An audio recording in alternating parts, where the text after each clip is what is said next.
अमित शाह एक चुनावी सभा को संबोधित कर रहे हैं, वहां आपको लिए चलते हैं। केस भी जीता, भूमि पूजन भी किया और 22 जनवरी को प्राण प्रतिष्ठा कर कर जय श्री राम कर दिया। भाई और बहनों, मैं उद्धव ठाकरे को बता सकता हूं, पूछ सकता हूं और पूछना भी चाहता हूं, क्या उद्धव ठाकरे जी मुंबई में सभा कर कर कह सकते हैं अयोध्या में राम मंदिर बना वो अच्छा हुआ? पूछ सकते हैं क्या?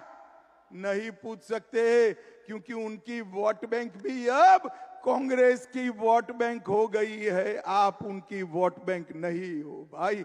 उन्होंने राम मंदिर को अटकाने वालों के साथ मुख्यमंत्री बनने के लिए समाधान करने का काम उद्धव ठाकरे जी ने किया। भाई और बहनों, ट्रिपल तलाक हटाना चाहिए या नहीं हटाना चाहिए? जोर से बोलिए। हटाना चाहिए नहीं हटाना चाहिए? मैं उद्धव जी को चैलेंज कर कर जाता हूं। उद्धव जी कल प्रेस कर कर बोल दो मोदी जी ने ट्रिपल तलाक हटाया वो अच्छा किया। वो नहीं बोल पाएंगे। मुझे बताओ भाइयों बहनों, बम धमाका करने वाले PFI पर बैन लगाना चाहिए या नहीं लगाना चाहिए? जोर से बोलो, लगाना चाहिए नहीं लगाना चाहिए? क्या उद्धव ठाकरे कह सकते हैं कि PFI पर बैन लगाए अच्छा हुआ? वो नहीं कह सकते। अरे अब तो दिन आ गए हैं वो जय शिवाजी जय भवानी का नारा लगाते हुए भी डरते हैं। भाइयों बहनों, मोदी जी ने धारा 370 को हटाया, राम मंदिर का मार्ग प्रशस्त किया, PFI पर बैन लगाया और ट्रिपल तलाक समाप्त किया और देश में यूनिफॉर्म सिविल कोड लाकर मुस्लिम पर्सनल लॉ को समाप्त करने का काम नरेंद्र मोदी जी ने किया। अभी सिर्फ उत्तराखंड में आया है, मोदी जी ने संकल्प पत्र में घोषणा की है कि मोदी जी को तीसरी बार प्रधानमंत्री बना दो। पूरे देश भर में UCC लाने का काम और मुस्लिम पर्सनल लॉ समाप्त करने का काम नरेंद्र मोदी जी। और भाइयों बहनों, कांग्रेस पार्टी ने अपने एजेंडा में कहा है हम ट्रिपल तलाक को वापस लाएंगे, 370 को वापस लाएंगे, पर्सनल लॉ वापस लाएंगे।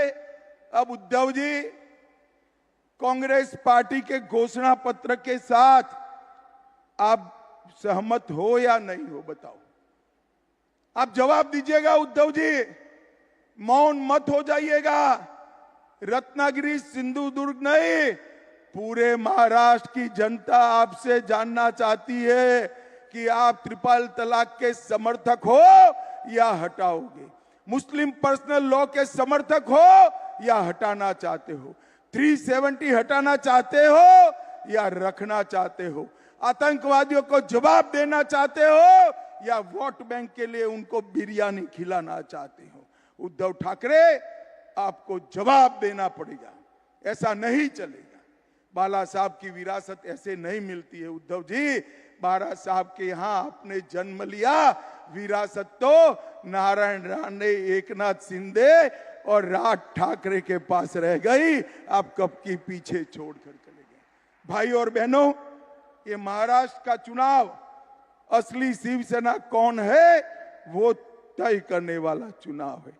भाइयों बहनों, एक प्रकार से ये इंडी अलायंस जो है एक प्रकार से औरंगजेब फैन क्लब बन गई। अब सिंधुदुर्ग, रत्नागिरी वालों को तय करना है कि मोदी जी के साथ जाना है या औरंगजेब फैन क्लब के साथ जाना है। भाइयों बहनों, हम जब नाम बदलते हैं औरंगाबाद का, तब भी ये विरोध करते हैं।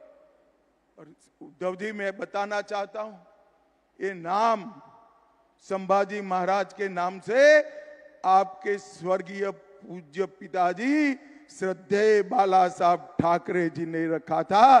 जिनको भाजपा शिवसेना सरकार ने जमीन पर उतारा।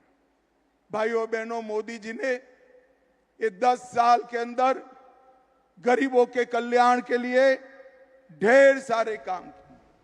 मोदी जी ने 60 करोड़ से ज्यादा गरीबों को प्रति व्यक्ति प्रति माह 5 किलो अनाज फ्री ऑफ कॉस्ट देने का काम किया।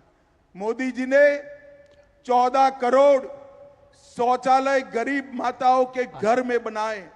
मोदी जी ने 11 करोड़ गरीब माताओं को गैस का सिलेंडर दिया।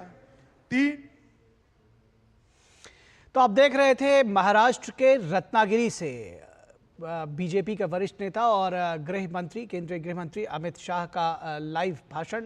वो एक जनसभा को संबोधित कर रहे थे। उन्होंने सीधे तौर पर जो विपक्षी दल है महाराष्ट्र में उनके ऊपर निशाना साधा और बीजेपी के जो तमाम कार्य है उसको जनता के बीच में लेकर वो आए। और उसके बाद हम चर्चा करेंगे इस वक्त में कि किस तरह से अयोध्या बना है नव जागरण का, पुनर्जागरण का एक बड़ा केंद्र और किस तरह से उभर रहा है, इस पर हम चर्चा